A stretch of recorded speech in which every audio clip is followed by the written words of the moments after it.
Um, as that we all know, uh, Akira Toriyama, the creator of Doctor Slump, the legendary artist behind Dragon Quest, Chrono Trigger, and what we all know best, Dragon Ball, passed away, unfortunately, on March 1st, um, due to a brain injury.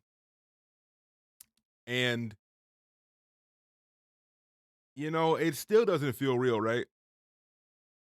Right? It's still like I've sat here and I've like run this conversation in my head a million times, and I still don't even know where to start. I don't. I Dragon Ball has been a part of my life so long that I do not remember my life without it. You know what I mean? Like Dragon Ball has been a part of me longer than I've had consciousness. Like I can only remember my life with Dragon Ball a part of it. So I can only like this man has influenced my life for as long as I've been alive. You know what I'm saying? And my earliest memories of Dragon Ball is my older cousin. He's the one that showed it to me.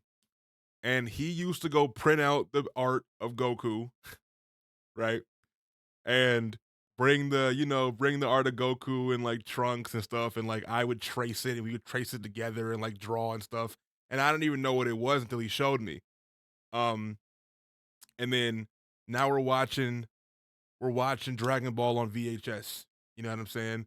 And I am falling in love immediately. And even to this day, bro, my mom texted me about this shit.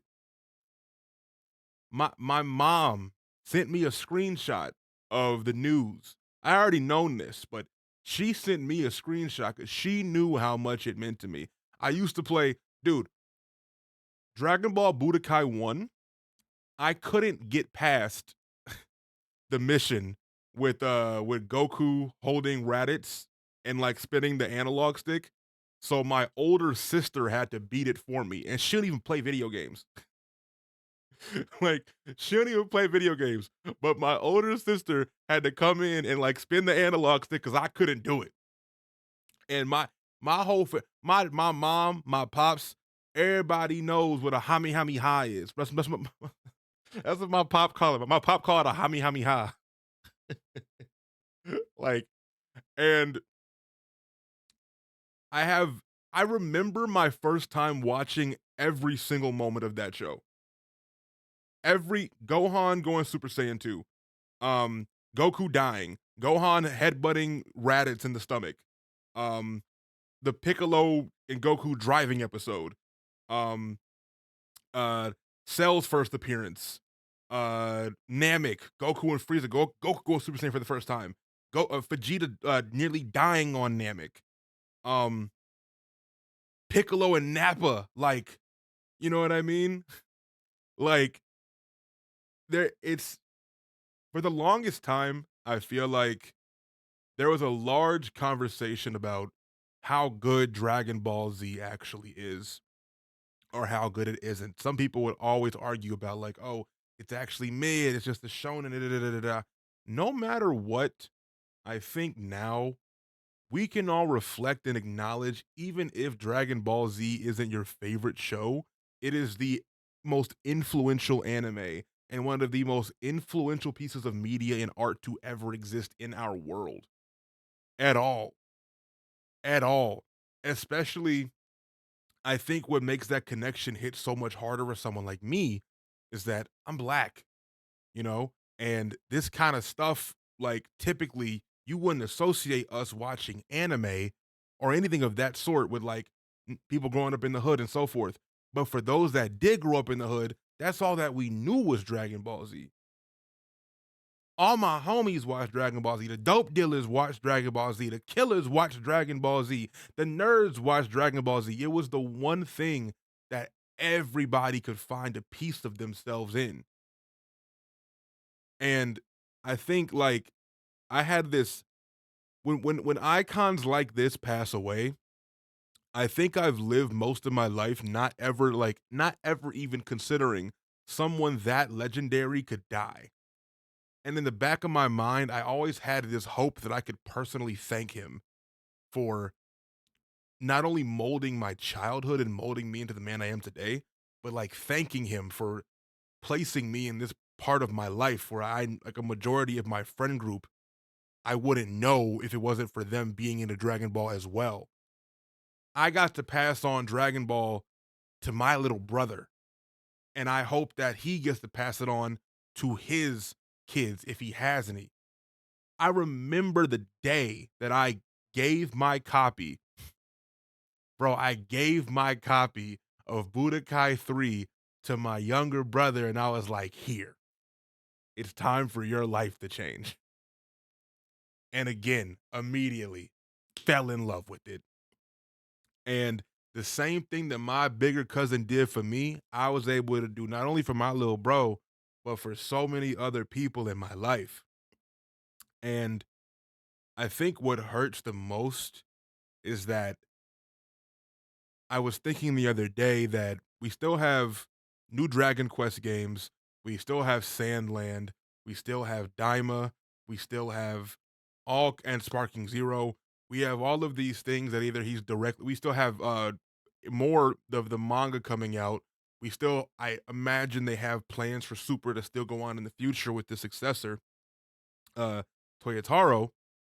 But like I was sitting there and I was so fucked up and hurt by the idea that he wouldn't get to live to these see his baby and see his creation ever finish, or the projects he was currently working on see them come to fruition, especially something like Sandland and Daima, because Sandland is digging deep into his history, into what he made before Dragon Ball, and Daima is a return to form that a whole new generation of Dragon Ball Z and Super fans would get to experience a Dragon Ball akin animation and storyline and character and writing, but in a modernized setting, with modern technology, a modern storyline that takes place inside of the current arc of Super we're dealing with, and so forth.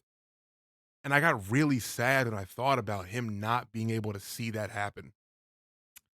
But then I thought about it and I wanted to look at it from a perspective of like celebrating him and not just being sad.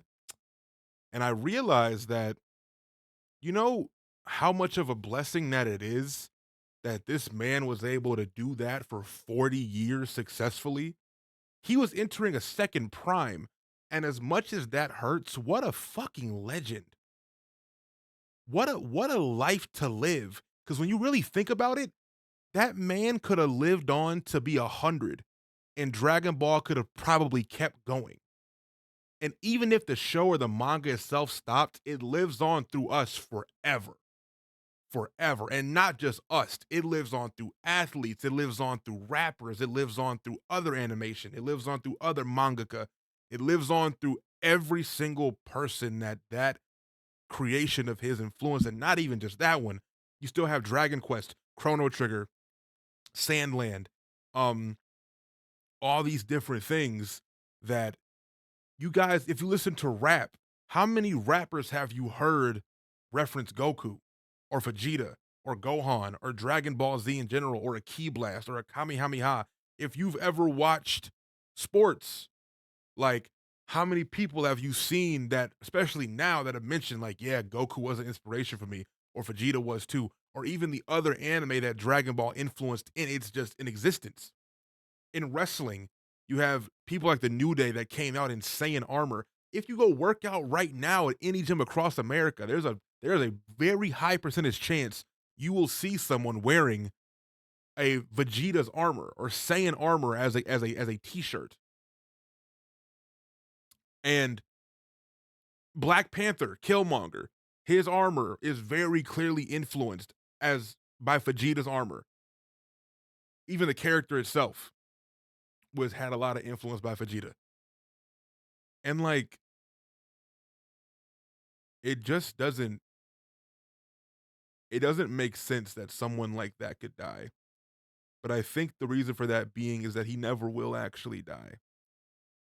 We've lost him in the physical, and unfortunately, his presence is no longer with us in that regard. But his art will be here forever. Forever. His influence will never leave. Dragon Ball will never die. Akira Toriyama will never die. Because for as long as people like us are still around, we have the opportunity to pass this shit down to people. I you know how many friends I have that the main reason why they got into working out and living healthy is because they wanted to look like Goku. They wanted to look like Broly. They wanted to be that brolic. They wanted to be they wanted to be Saiyans. We all wanted to be Saiyans. We've all at one point in our lives tried to go Super Saiyan at least once, right? We've all sat there and just imagined, like, damn, what would it be like to be a Saiyan and just started losing our minds and screaming. Everyone's done a fucking Kamehameha before. Everyone had those homies. You've done the fusion dance. You've done the fusion dance. We've all done the fusion dance. We've all tried it before. And I don't know. I don't think any of us planned on ever seeing that news, especially his loved ones, his coworkers, his peers, his family, who I really, really, really send the best energy and best love to for the recent news, because I can only imagine how his family feels, or even the voice actors or actresses. I've seen all the statements from, the other mangaka like Oda. I've seen the statement from, you know, Goku's female voice actor, or no, I'm sorry, Goku's Japanese voice actor. And there was everyone stunned by this. And everyone's words are so beautiful. Everyone's words are so, it's gut wrenching how much this man meant to the world. Like it is genuinely, every time I remind myself that, man, he's actually fucking gone. And I know to some people it might be like, well, you didn't know him, or why does this affect you so much? It's like literally last week I made a Dragon Ball reference in a video that I uploaded playing Helldivers, because Vegeta's final atonement is one of the best and my favorite moments ever in just media in general. And I think a large part of why I always make that joke about dying in a blaze of glory comes from that scene, because seeing someone that was so mean spirited, so evil, and so fucked at birth about the kind of person he's going to become, and robbed of his rightful kingship, robbed of his future, but still carrying on his race's pride, despite despite how awful the Saiyans were in context of the entire galaxy. He was able to overcome that thinking by living amongst humans, by finding love through someone. And in that moment, you saw a man that would do anything to be stronger. You would see a man, you'd see a man that was so dedicated to being the prince of all Saiyans, to being the strongest warrior alive, to be stronger than Kakarot. Even he was able to come to a point where he saw something bigger than him. And he was willing to sacrifice himself for his family, for his kids, for his friends, for the world. And I think that I think seeing that moment for me was one of the most, it played a really big influence on my life, because when you see someone that lives a life that doesn't feel that feels like they're irredeemable, so much bad shit they've done in their life, so much awful they've caused to people that they can't even look at themselves as not that. Even he was able to be like, no, this is bigger than me. And even though he saw a life of eternal hell, eternal damnation, no heaven, no peace, no fighting, the worst possible endless life, he was still able to sacrifice himself. I think that moment right there created something in my mind. It turned it turned the cogwheels a different way because that's never something you would see Vegeta do. And I think a lot of people give Goku shit for being, dumb or being a bad dad or being all never growing as a character, which is not true by the way. But I think Goku is almost like exactly what we need as a character because that guy through everything going on, that motherfucker always had a smile on his face. He never did not believe in himself or his friends. Is that not like he's hope? He's hope embodied. And whenever it was time to switch that button, you know damn well he would lock in and do the right thing. But if he didn't have faith in himself, even when everybody else around him did, he'd have faith in somebody else. You know how powerful it is that he believed in his son to save the world and not him? You know how crazy it is he passed the baton to his teenage son because he knew that if he could do what he couldn't. He had so much faith in his kids, even if he had to die and go and be gone for years to do other things to help other things going on. All he did was help people. That's it. That's all he ever did was help people. And I think the perseverance that that kind of character has. Yeah, it's funny to joke about him. Ah, he's Goku, da, da, da, but nah, bro. Like that's beautiful. He he even saw good in Vegeta. He saw good in Kid Buu, the literal embodiments of evil. And to write a character like that and to surround everybody else around him, because guess what? Goku was not supposed to be who he is. It's all because he grew up around somebody that taught him a different way of life. He was destined to be Vegeta. He was destined to be Raditz. He was destined to be Nappa. But his life path changed because of Grandpa Gohan. And then it instilled into him human values, human values, and human martial arts that he couldn't get taught anywhere else. And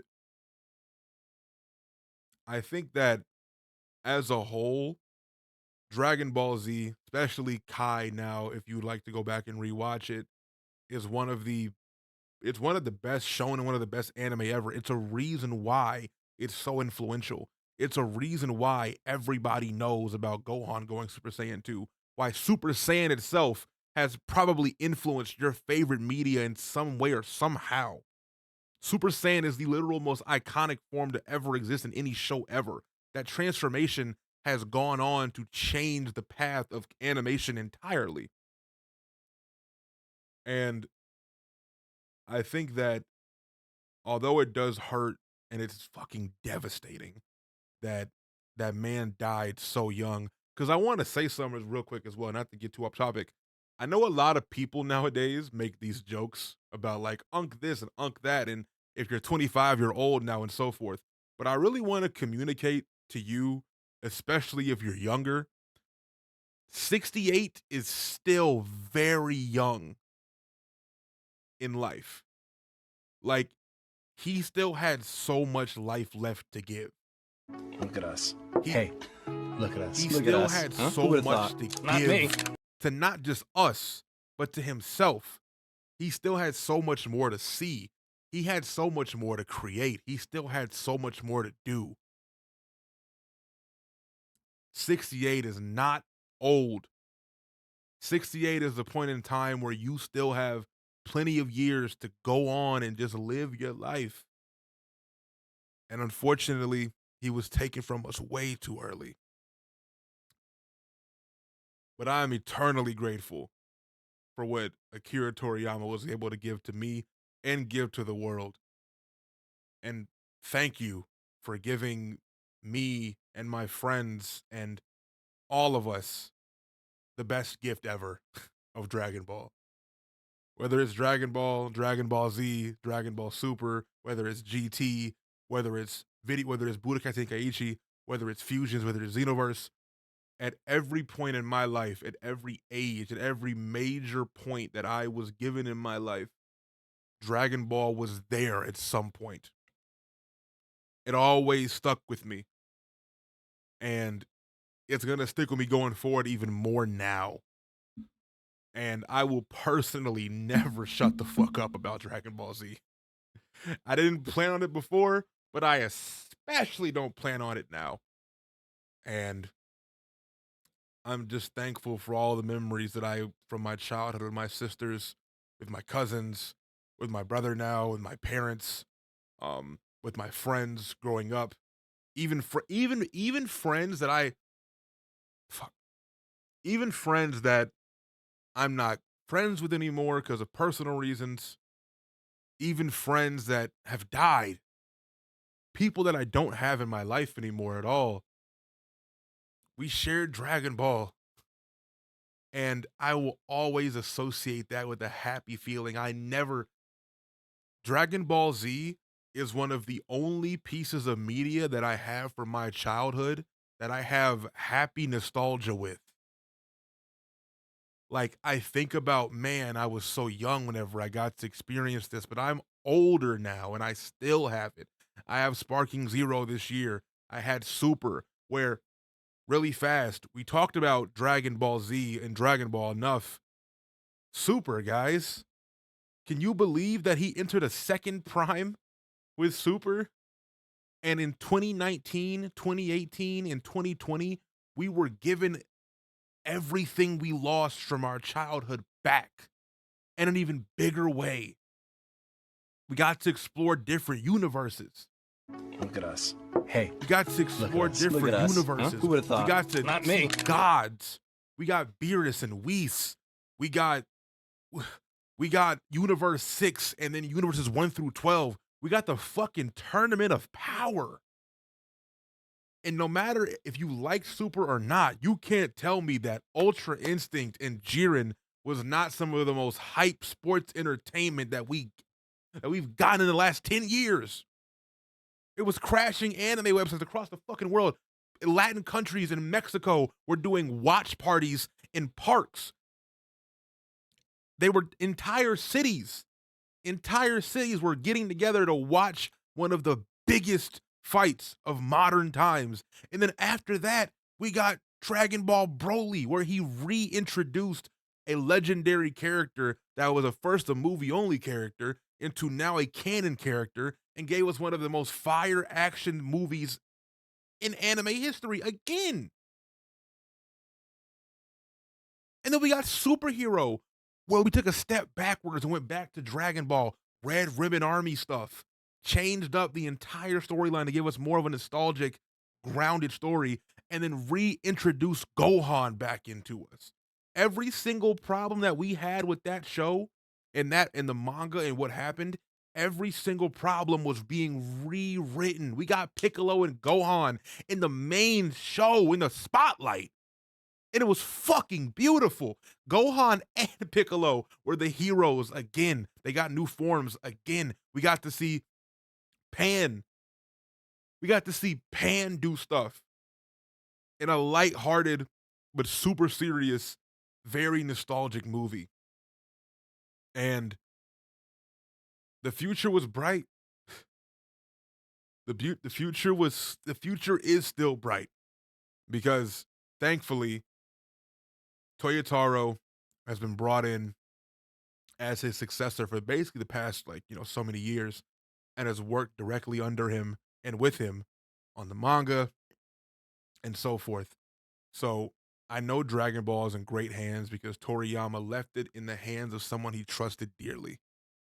And I'd send so much love and so much patience and so much understanding and so much good energy to Toyo because I can only imagine the responsibility and sadness and pain and emotions that you're probably feeling because of what happened. And you probably will never hear this, but thank you in advance and thank you already for what you've already done and what you will continue to do. Because yes, thank you for reminding me, Julian. Like seeing Dragon Ball um uh what is the Beerus movie called? Um what is the Beerus movie called? I can't remember. Um Remind me someone. Battle of Gods. Seeing Battle of Gods in theater after having no Dragon Ball Z content for like over a decade was l- I got to go to that movie in theaters and I got to go with my cousin who I had just rekindled our relationship with. But I also got to take my little brother to see a new Dragon Ball Z movie. I got to take my younger sibling. I got to take after my big cousins and my big homies, they put me on to Dragon Ball Z whenever it was new in my mind. I got to take my little bro to see a Dragon Ball Z movie in theater for the first time and watch him be just as excited as I was. I saw me and him. I had bigger cousins, but I never had a big brother. You know what I'm saying? And at that point in my life, all my big bros were gone. So to be able to take my young one to the theater and influence him the way it influenced me was just like it was life changing for me. And the movie was incredible. We got to see Goku go Super Saiyan God for the first time. We got to see Vegeta freak the fuck out and show a glimpse of like, whoa, when Vegeta gets mad, he was boxing with Beerus. You know what I'm saying? Then we bring Frieza back. We get Super Saiyan Blue. And then after Super Saiyan Blue, we get Super back.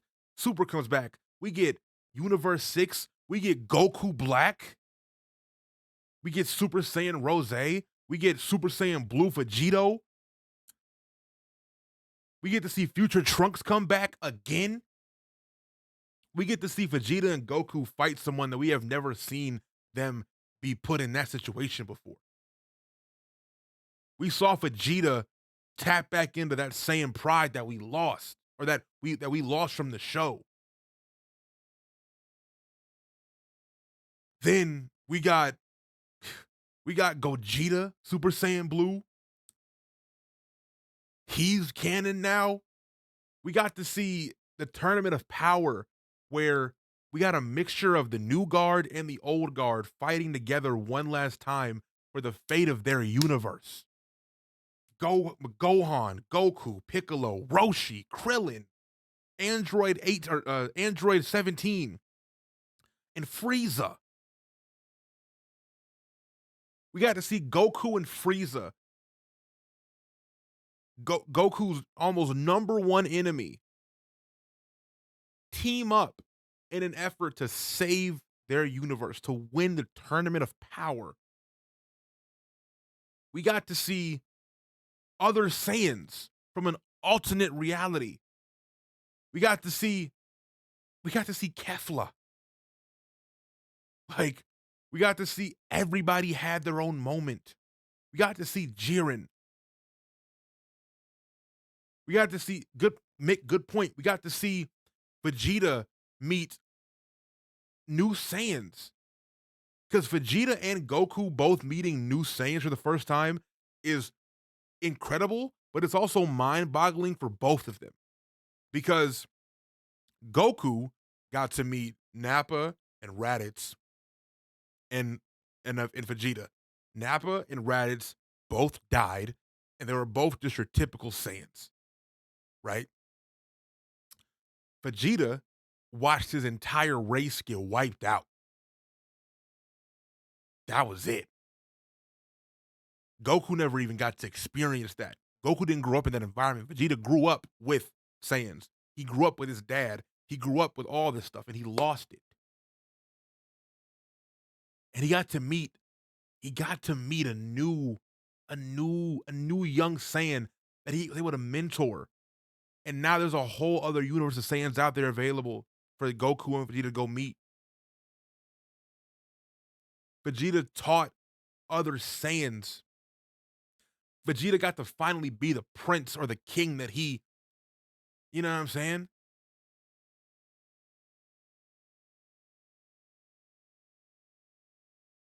And Dragon Ball Z, like Lean said, and all this said, Dragon Ball Z has some of the drippiest and swaggiest characters ever. Future Trunks had niggas trying to wear crop top jackets in 2006. That don't make no sense. That don't make no sense. That don't make no sense. But he is the drippiest, swaggiest motherfucker ever. Everybody wanted to look like Trunks. Everybody wanted that fit. Everybody wanted to wear the jean jacket. You know what I'm saying? Like, everybody, dude, everything about that show, more things keep hitting me. That's why I need to ramble and get this out of my system. Bro, like, the outfits, the swag, the characters, the character moments, even the movies. Android 13, BoJack, Garlic Jr., Yadrak Goku, Fusion Reborn. Yadrak Goku's fit is so tough. Badman Vegeta, Piccolo in the driving test with the shirt on and the backwards cap. Like, the hyperbolic time chamber, like everybody at one point said, yo, I gotta get in the hyperbolic time chamber. Whenever even LeBron James posted a image on his Instagram of him drawn in the style of Goku in the cryo chamber in the Frieza saga on Namek. Even LeBron James did that. Trunks with the Saiyan armor, like Super Trunks, cooler, bro. It's bigger than anime, bro. Everybody wanted the hyperbolic, bro. Everybody wanted to be a Saiyan. It had some influence everywhere. Everywhere. Wrath of the Dragon, Harutagon, Tapion, even Tapion's fit was fire. And everybody remembers their first time of at least one of those moments. Do you remember the first time Goku went Super Saiyan 3? Do you remember sitting there watching this nigga scream for 10 minutes straight? And the entire world is experiencing, the entire planet Earth, all the way to Capsule City, West and East, are feeling it. Niggas at Kami's Tower are like, what is going on?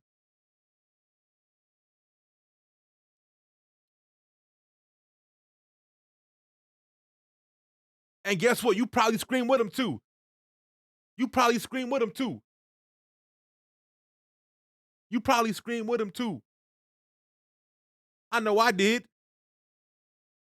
Like, you know what I'm saying? It's crazy that this is all from one guy, you know. And I know a whole team goes into this. I know the voice actors are like, you know, a major part of it, and like, but it all come from one man mind. You know what I'm saying? Cell's first appearance, bro. Cell's first appearance was horrifying. Then the androids, we had a whole saga of androids, right? And how scary 17, 18, and 16 were. And then Cell shows up. And not even just those two. We had Dr. Gero, and I can't remember what android number the white one was. You know what I'm talking about. 19. Thank you. uh 19, 16, 17, 18, Dr. Gero, red ribbon army stuff coming back to life in this. Then Cell shows up, and yeah, Trunks from the future doesn't know who this is. Because Trunks came back to stop the androids. Trunks came back to stop not Cell. Then this other guy shows up, and he is way scarier than all of the androids combined. And then make it even worse, he absorbs the androids and gets stronger and stronger. Then we get the Cell games, where he builds a fucking arena in the middle of nowhere and says, pull up! Pull up! Pull up! I'm trying to scrap. And before you fight me, you fighting my little ones first.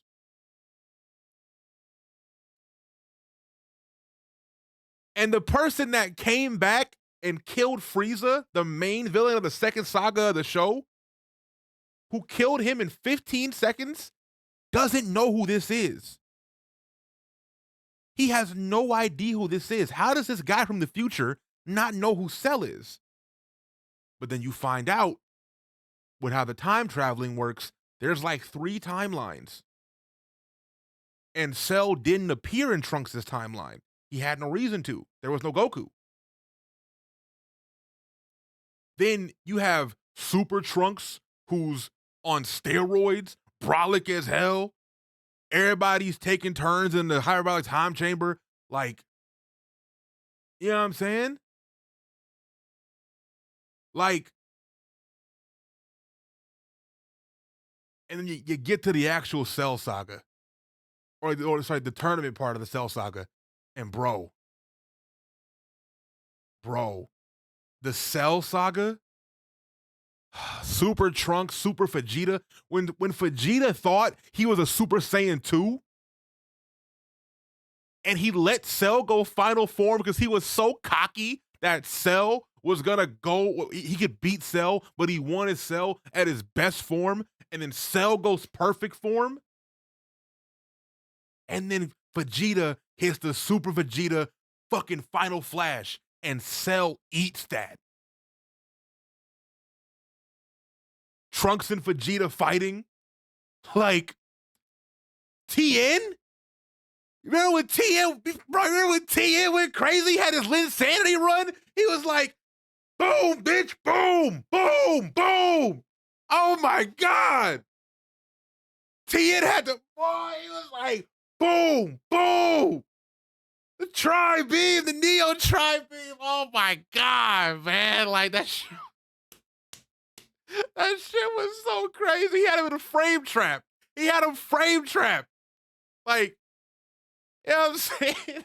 He had him against the wall, gang. Like, man.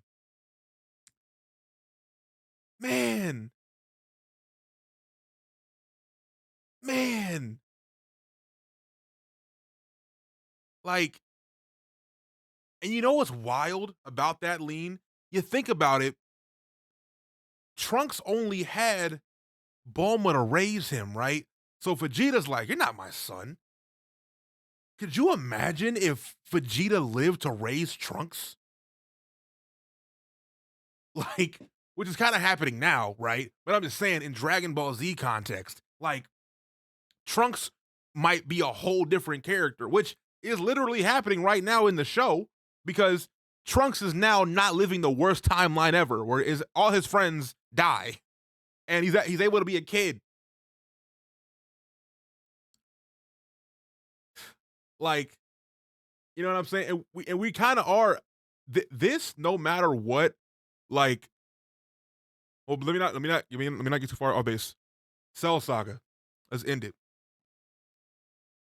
So, dude, do you remember when when Cell smoked Trunks? When Cell smoked Trunks, and everybody was like, what the fuck? Everybody was like, what the fuck just happened? Vegeta was like, what just happened? And Vegeta, it was his fault. Vegeta was hot. Cell games was serious. Cell was about business, boy. Cell was about business. The Cell comeback from bro. The Cell comeback was wild. And then on top of that, now the Z Warriors, gang, they're not even fighting Cell. They're fighting Cell Jr. They're fighting Cell Juniors. And then the GOAT shows up. Teen Gohan. Oh my God. Teen Gohan. No, not Hercule. Not Hercule, okay? Not Hercule. However, Hercule was really funny. I know Hercule gets a lot of bullshit, but like that character was funny. Hercule was really funny. Okay, Hercule was a mad funny character. Mr. Satan was, hey, Cell's lucky. That's all that I'm saying. Cell's lucky. Cell got lucky because if Hercule really went full power, that it would have been a 2-minute saga. But bro, Teen Gohan.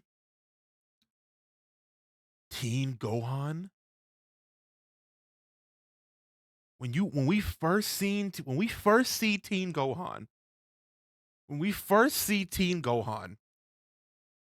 fight the Cell Juniors and he washes them like effortlessly. He came out the time chamber a demon. Every single one, just kicking them, like breaking them in half. I swear to God, I was Teen Gohan. You know what I'm saying? I was Teen Gohan. Like, I wanted to be that little nigga so bad, boy. Like, come on, man. And then Teen Gohan versus Cell. Goku gives Cell a sensu beam. Now I know everybody is like, man, like, go on, Goku this, Goku that. As fucked up as it is,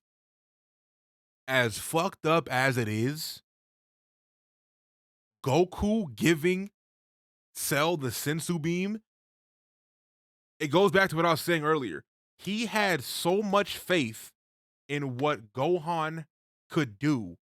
He needed Cell to be at that full power to push Gohan.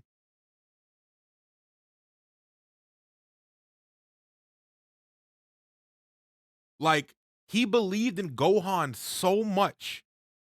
He believed in Gohan so much that he knew he could get it done. Even when everybody, you remember whenever Goku gave him the sensu beam? And everybody was like, nigga, what? What? What are you doing? What are you doing? What are you doing? What are you doing?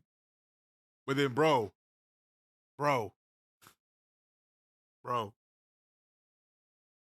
when Android 16 was laying there and he was talking to Gohan,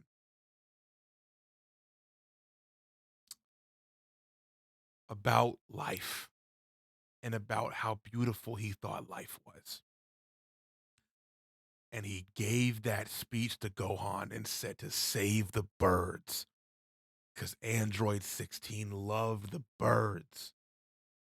It's okay, Gohan. It's okay. Gohan. It's okay. And then Cell stomped on that nigga's head. And then Gohan snapped. He let it go. I think, I'm not gonna lie, at that moment, I think that's when I really began to hate Cell. because I've been a villain guy my entire life. So I'm like, especially watching anime, I'm like, Cell raw, like Cell cool as hell. But whenever he killed Android 16, that's when I was like, oh, this guy's evil. Oh, this is evil. And then, bro, Gohan snapped. He, I can hear the music in my head. I can see the tear. Gohan with the tears in his eyes as a Super Saiyan 2.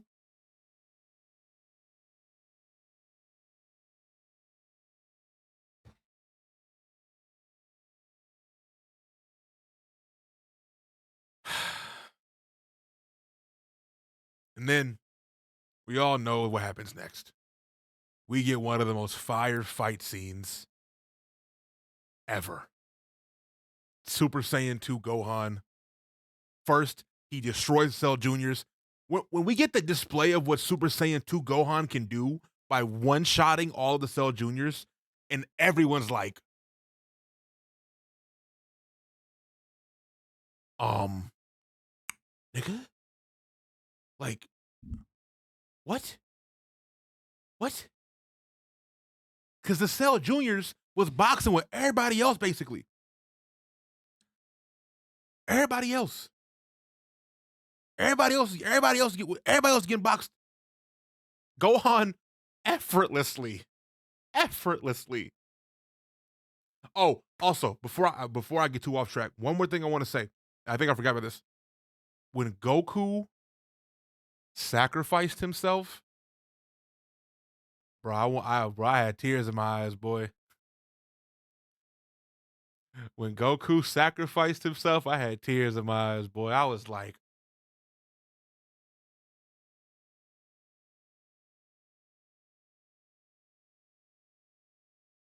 he told Gohan to take care of his mom. Every time, yo, in anime, when someone's like, and that's how you know Dragon Ball got the influence pack. Because anytime someone says, huh, I know what to do.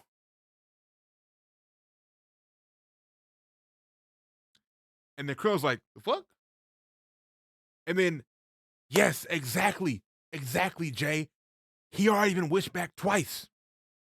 So we thought Goku making that decision, knowing that he probably couldn't come back.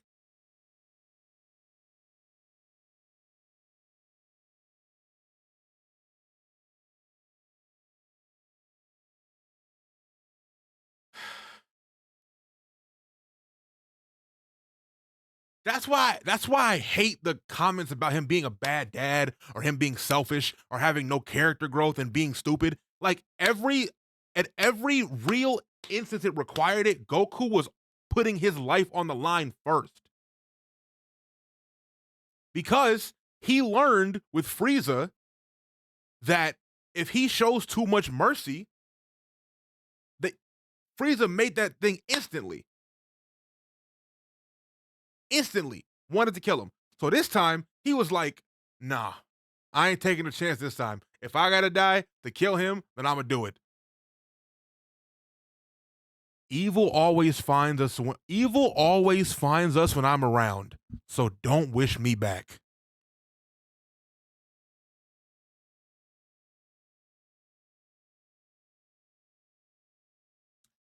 Everything he did was for everyone else. And at his heart, he loved fighting.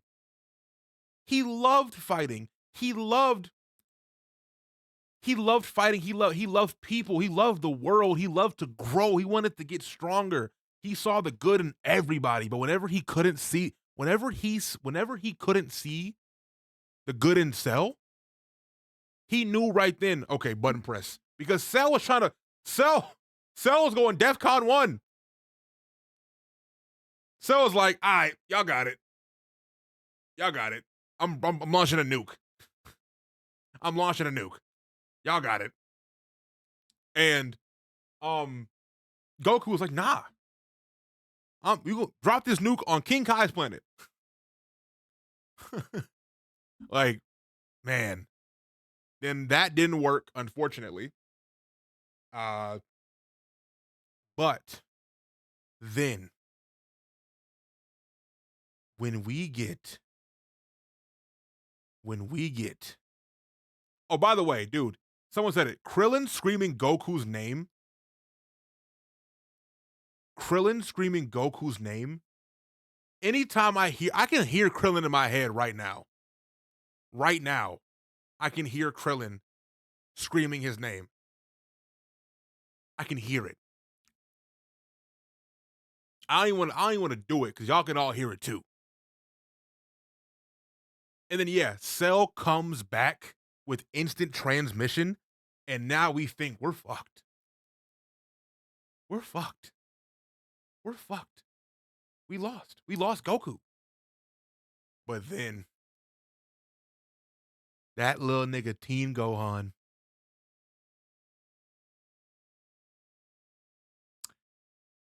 with a broken arm. With a broken arm. With a broken arm. Does a one-handed Kamehameha. One hand. One hand.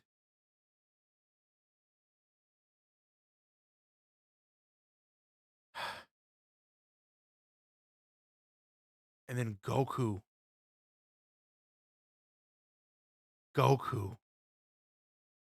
As a force ghost.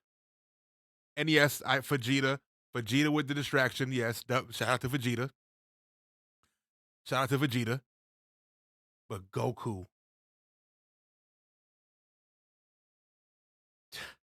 The father's son Kamehameha. The father's son Kamehameha. Do it now, Gohan! Do it now!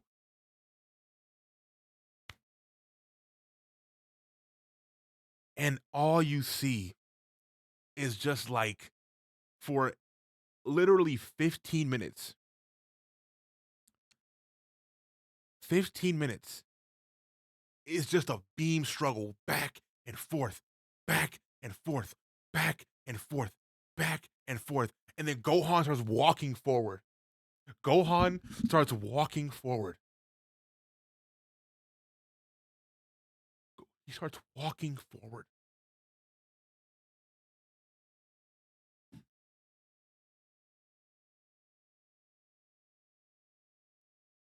Release it, Gohan. Release everything. Remember the people he's hurt, the pain he's caused? Now make that your power.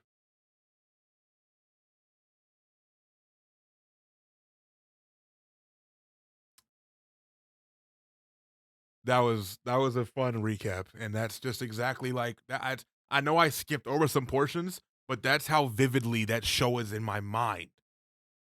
Like I could run you through basically every single moment of that show off of memory alone.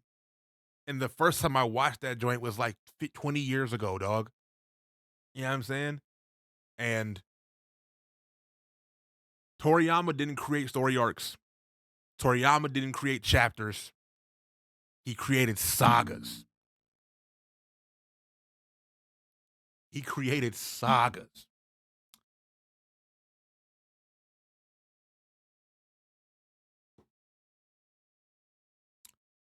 And yeah, that was a good little change of pace from being sad and reflecting on everything. So thank you all for running through the Cell Saga with me. But yeah, man, I could go on for hours about this show. We could like talk from the beginning to the end, but I just yeah, man, I'll never forget it. I'll never forget it, and I'll never I will never forget the name Akira Toriyama because he gave us the greatest gift in his art with Dragon Ball Z. The show that changed my life, it changed your life, it changed culture, it changed society, it changed the world. And Toriyama, You are a legend forever. And we will continue to always honor your legacy and continue to support Dragon Ball, Sandland, whatever else is coming out. Like, yeah. But yep, that's for the video, that's it. Just wanted to ramble. And this might go on YouTube, I don't know. I just wanted to yap and get off my chest. So yeah.